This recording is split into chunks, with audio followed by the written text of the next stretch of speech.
ನನ್ನ ವಿಷಯದಲ್ಲಿ ಅಡ್ಡ ಹೊಂದು ನನ್ನನ್ನು ಕೆಳಕು ನೀನವನೇ ತಿರುಕಲೇ ಹರುಕ ಬೇಸಿಗೆ ತಿನ್ನುವ ನಿಮ್ಮಂತ ಹೊಂದಿನ ನಮ್ಮ ಎದೆಗೆ ಒದ್ದು ಅವರದೇ ಬಿಸಿ ರಕ್ತ ಕುಡಿಯಲು ಬಂದಿರುವ ಗಂಡನ ಗಂಡುಗಳಿ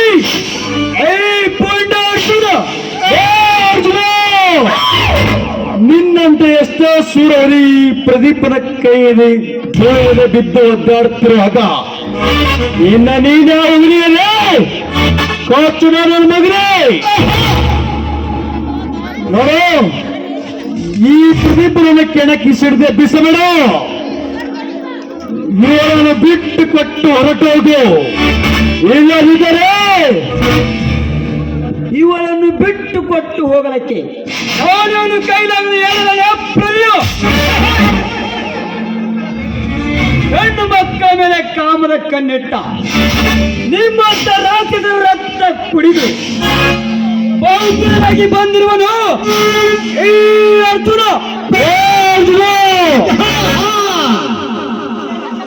ಇದೇ ರೀತಿ ನೀನು ನನಗೆ ಎದುರಾಡಿದರೆ ನಿನ್ನನ್ನು ಏನು ಮಾಡ್ತೇನೆ ನನಗೆ ಗೊತ್ತಿಲ್ಲ. ವಿನಾಕಾರಣ ಈ ಪ್ರದೀಪನನ್ನು ಕೆಣಕಿಸಿದ ಬಿಸಬೇಡ. ಇದು ನಿನಗೆ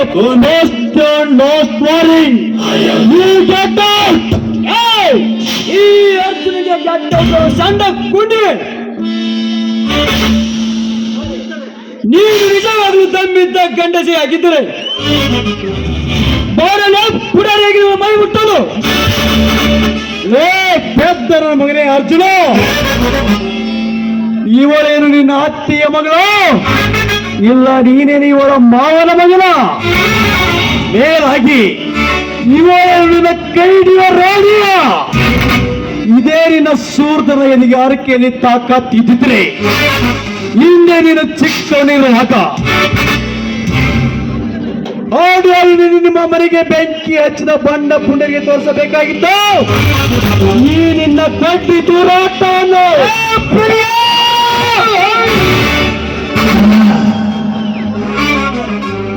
ಮರೆತು ಹೋದ ನಮ್ಮ ಮನೆ ಸುಟ್ಟ ವಿಷಯವನ್ನು ಮತ್ತೆ ಎತ್ತಿ ಉರಿಯುತ್ತಿರುವ ಬೆಂಕಿಗೆ ಮತ್ತಷ್ಟು ತುಪ್ಪ ಚೆಲ್ಲಿ ಬೆಂಕಿ ಹಚ್ಚಿಬಿಟ್ಟು ಯಾರ ಹೊಟ್ಟೆಯಲ್ಲಿ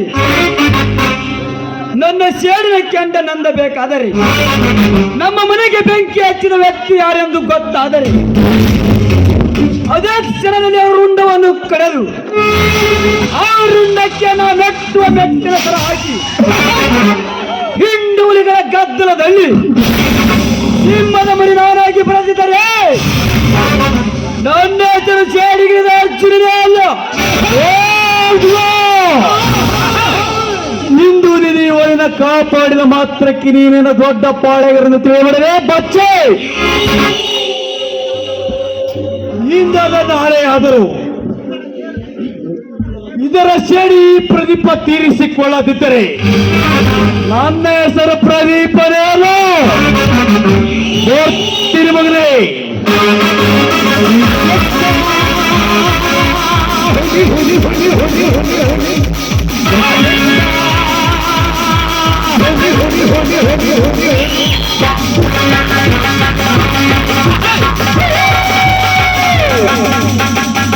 ಹೋಗಲೇ ಹೋಗು. ಕೈಲಾಗಲು ನಿನ್ನಂತ ಸಂಡರ ಗೊಡ್ಡು ಬೆದರಿಕೆಗೆ ಹೆದರುವ ಹೇಳಿಯಲ್ಲ ಈ ಅರ್ಜುನ. ನೋಡಿ, ಸಮಯಕ್ಕೆ ಸರಿಯಾಗಿ ಬಂದು ಆ ಕಾಮಕನ ಕೈಯಿಂದ ನನ್ನನ್ನು ಪಾರು ಮಾಡಿದ್ದಕ್ಕೆ ನಿಮಗೆ ತುಂಬಾ ಧನ್ಯವಾದಗಳು. ಇರಲಿ, ನಾನಿನ್ನು ಬರುತ್ತೇನೆ. ಇಲ್ಲ ಅರ್ಜುನ್, ಅಂದು ನೀನು ನಮ್ಮ ಮನೆಗೆ ಬಂದಾಗ ನಿನಗೆ ಬಾಯಿಗೆ ಬಂದಂತೆ ಮಾತನಾಡಿದ್ದು ತಪ್ಪಾಯ್ತು. ನಾನೇನೋ ಕೋಪದಲ್ಲಿ ಬೈದ್ಬಿಟ್ಟೆ. ದಯವಿಟ್ಟು ನನ್ನ ತಪ್ಪನ್ನು ಕ್ಷಮಿಸ್ಬಿಡು ನೀನು. ಈಗಿನ ಕಲಿಯುಗದಲ್ಲಿ ಶ್ರೀಮಂತರು ಬಡವರಿಗೆ ಯಾವ ರೀತಿ ಮಾತನಾಡುತ್ತೀರೋ ಅದೇ ರೀತಿ ನೀವು ಮಾತನಾಡಿದ್ದೀರಿ. ಅದರಲ್ಲಿ ತಪ್ಪೇನಿದೆ ಹೇಳಿ ಕವಿತಾ? ಎಷ್ಟೇ ಆದರೂ ನಾವು ಬಡವರು, ನೀವು ಶ್ರೀಮಂತರಲ್ಲವೇ?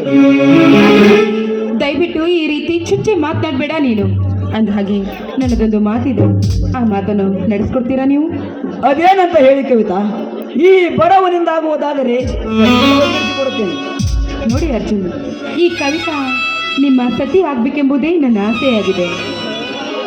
ಏನು ಮಾತನಾಡುತ್ತಿರುವ ಕವಿತಾ ನೀವು?